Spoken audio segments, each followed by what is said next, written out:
अहाँ सब देख रहल छी सगी बहिन मैथिली चैनल। हमर नाम भेल ज्योति और हमार नाम भेल रोशनी और अहाँ सबके हम सुना रहल छी फूल तोड़े के गाना। अहाँ सब हमर चैनल पर बनल रह। सीता फूल तोड़ गेले फूल बरिया, सीता के संग में सहेलिया।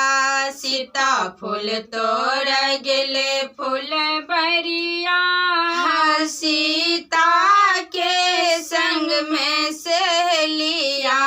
कियो बेली फूल तोड़ कियो चंपा फूल तोड़, कियो बेली फूल तोड़ कियो चंपा फूल तोड़, कियो तोड़ लेलखिन अड़हुल के कलिया। सीता के संग में सहेलिया, कियो तोड़ लेलखिन अड़हुल के कलिया। सीता के संग में सहेलिया, सीता फूल तोड़ गेले फूल बरिया।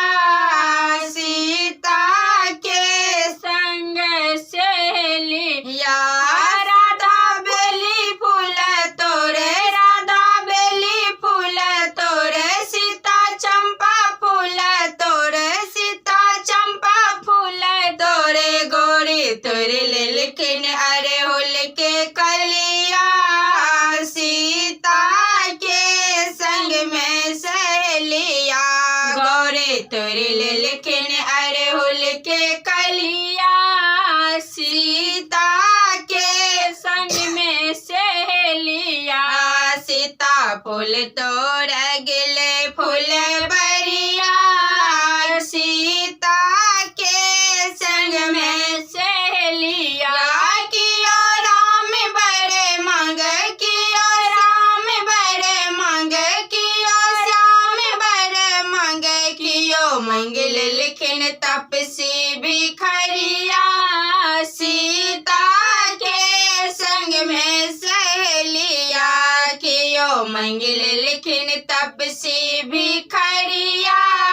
सीता के संग में सहेलिया, सीता राम बड़े मांगे, राधा श्याम बड़े मांगे, सीता राम बड़े मांगे, राधा श्याम बड़े मांगे। गोरे मांग लेलखिन तपसी भिखरिया। सीता के संग में सहेलिया, गोरे मांग लेलखिन तपसी भिखरिया। सीता के संग में सहेलिया, सीता फूल तोड़ गेले फूल बरिया।